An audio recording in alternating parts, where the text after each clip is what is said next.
Dokter Reza, Mas Ali ya, suka susu kan? Dokter Sheila juga ya? Suka banget. Sangat-sangat suka. Kalau tadi kita lihat tayangannya, tadi kayaknya semua orang mungkin hampir suka susu. Tapi bener tau nggak nih? Saya mau tanya penonton di sini, suka susu nggak semuanya? Ada yang nggak suka di situ. Dengan Mbak siapa nih? Yanti. Mbak Yanti. Mbak Yanti kenapa nggak suka susu? Itu takut gemuk, Dok. Wah, takut gemuk. Udah selangsung ini. Waduh. Nah, ini juga tadi katanya nggak suka susu ya? Kenapa nih? Udah gede, nggak perlu susu. Udah gede, Mbak. Masa sih? Saya masih imut-imut deh kayaknya.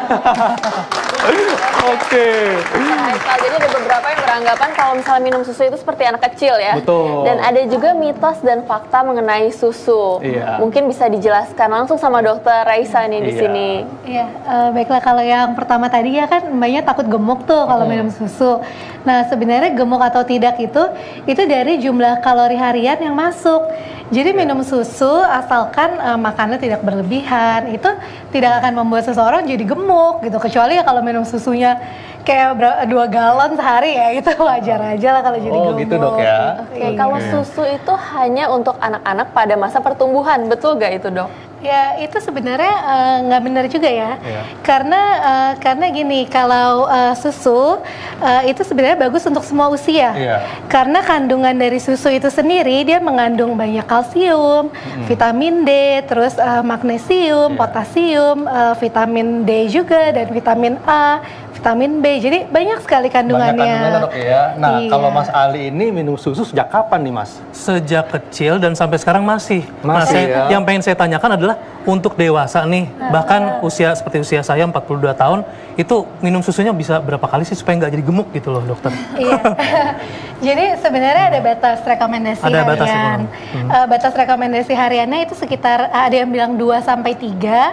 Ada juga rekomendasi kalau dari American Heart Association Iya. menyarankan 3 sampai 4 gelas. 3 sampai 4 gelas. Iya, oke. jadi kita bisa ambil nilai tengahnya kira-kira Iya. 3 gelas 3 lah per gelas. hari. Itu Nah, masih oke. masih aman berarti, masih aman. aman. Lebih dari itu baru ya tidak disarankan. Nah, tapi gini Dok, susu ini kan ada yang susu yang full cream sama skim milk atau Ya, rendah lemak. benar, Nah, ini benar. kalau untuk usia kita nih yang Ya. masih imut-imut, sebaiknya susu yang mana nih, yang full cream kah atau yang skim milk atau rendah lemak? Iya, jadi kita mengenal dulu tiga-tiganya ya. Ini Iya. saya coba jelaskan. Jadi kalau yang full cream itu lemaknya sekitar 3,5% per gelasnya. 3,5% per gelasnya per ya. gelas. Iya. Kalau misalnya yang yang low fat, low fat itu Rendah lemak ya? rendah lemak itu 2%. 2%. Nah kalau yang skim hanya 0,2. Oke. Jadi kalau untuk seusia kita Iya. ya sebaiknya yang skim karena ya. lemaknya hanya 0,2%. Iya, iya. Oke, baik Dok. Ini mitos atau fakta selanjutnya, susu ini bisa menguatkan tulang. Ya, itu fakta. Karena tadi kandungan kalsium dan vitamin D di dalam susu ini sangat banyak. Iya. Dan 1 gelas susu itu sudah mengandung kalsium yang setara dengan kebutuhan energi harian kita sekitar sepertiga. Sepertiga ya. Iya, oleh karena itu tadi ada disarankan minum susu 3 gelas sehari 3 ya gelas untuk sehari, ya. memenuhi kebutuhan harian kita. Tapi Dok, apakah semua susu ini bisa mencukupi kebutuhan kalsium kita? Karena kan ada nih susu yang memang dikhususkan tinggi kalsium. Iya, kalau susu yang tinggi kalsium biasanya kita nggak perlu sampai 3 gelas. Jadi dengan dosis yang lebih kecil itu sudah mencapai sudah hampir memenuhi kebutuhan kalsium gitu, Dok, hariannya gitu. Nah, ini Dok, ini kan susu kan ada susu cair ya, ada susu bubuk juga. Nah, ada nih mitos di masyarakat yang mengatakan kalau ibu hamil sebaiknya mengkonsumsi susu bubuk. Iya, ini benar atau tidak Dok? Iya, sebenarnya sih itu mitos ya. Mitos ya? Iya, karena baik susu bubuk maupun susu cair itu sebenarnya sama baiknya. Iya. Tapi memang alangkah baiknya lagi kalau sebelum membeli kita lihat lagi nutrition fact-nya dari setiap label susu itu. Iya. Jadi kandungan apa yang terdapat di dalamnya. Terus lebih lengkap yang mana sih, lebih banyak yang mana sih kandungannya. Nah, Oke. itu harus Jadi kandungan dibandingkan. apa yang memang bermanfaat untuk ibu hamil? Kalau Mas Ali nih, Mas Ali kan kan baru punya anak nih. Istrinya Mas Ali waktu itu sukanya susu bubuk atau susu cair? Susu cair sih, lebih ke susu cair. Waktu pas hamil. Sampai sekarang masih konsumsi Tapi susu? itu sebelum hamil ya. Sesudah hamil sih biasanya konsumsi bubuk ya. Oh, oke, berarti Karena benar untuk ya. untuk menyusui gitu kan ya, untuk menjaga kandungannya seperti itu. Iya. Lebih ke situ Kalau sih. sekarang anaknya udah usia berapa? Sekarang baru 3 hari. Oh, baru 3 hari. Baru banget. Jadi masih ASI ya. Jadi sekarang masih ASI ya, Masih ASI, full ASI sampai betul, dengan betul. 2 tahun. 2 tahun, ya. Oke. Insya Allah. Nah, nanti kalau sudah selesai ASI-nya, rencana mau beralih ke susu cair atau susu bubuk? Kayaknya pengen konsisten di ASI aja Di ya. ASI kalau ya, bisa, oke. seterusnya biar lengkap ya. Lebih lengkap ya, betul. Setuju banget, Mas Ali. Selain itu nih dok, ada mitos berikutnya. Minum susu bikin gemuk. Tadi udah sempat Iya. dibahas ya. Gitu. Nah, kemudian ada yang mengatakan bahwa hanya susu putih murni yang bagus untuk tubuh, dok. Jadi kalau yang berwarna kayak coklat, stroberi ini katanya nggak bagus. Gimana nih, dok? Iya, sebenarnya itu juga mitos sih. Mitos, Karena balik lagi kita lihat ke kandungan susu itu sendiri, Iya. baik itu coklat, stroberi atau rasa-rasa lainnya, itu biasanya kandungan gizi tetap sama. Tapi memang untuk yang ada rasanya itu biasanya ditambahkan perasa atau ditambahkan gula yang lebih banyak. Oke. Nah, bicara tentang kandungan susu, sebetulnya dalam 1 gelas susu ini ada berapa gram karbohidrat, protein, lemak secara umum, dok? Iya, jadi secara umum ya, Iya. 1 gelas gini ini sekitar 200 kalori. Iya, Kalau proteinnya 7 gram, 7 gram. lemaknya 9 gram. Tapi kalau lemaknya tadi yang skim milk, nah Iya, itu lebih rendah lebih tuh, rendah. mungkin hanya 2 gram. Oke. Jadi sebetulnya memang sangat bermanfaat untuk kesehatan tubuh ya susu Iya. itu ya. Oke. Iya. Oke. Kemudian mitosnya kan nih, Mitos Shel? berikutnya, tidak boleh minum susu berbarengan dengan minum obat. Nah, ini dia. Iya, kalau ini fakta nih. Fakta ya? Fakta, karena ada beberapa obat tertentu ya, terutama antibiotik yang mengandung tetrasiklin, itu tuh dia berkompetisi dengan susu. Kalau masuk ke dalam badan, nanti absorpsinya atau penyerapannya jadi terhambat.